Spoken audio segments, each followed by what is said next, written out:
Dapit hapon, naglalakad ako mag-isa,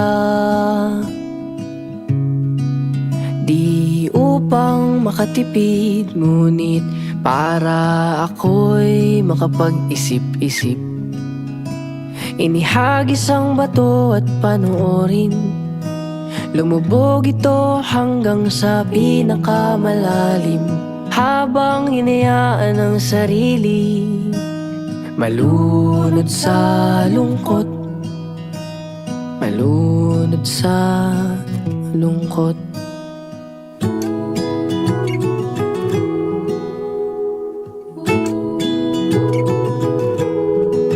Kung sakaling mapundi ang pag-ibig mo sa akin, ay hayaan mo kong magbigay ng liwanag para sa atin. Akala ko tayo hanggang dulo, ba't ngayon nag-iisa ako? O di ba wala akong natutunan?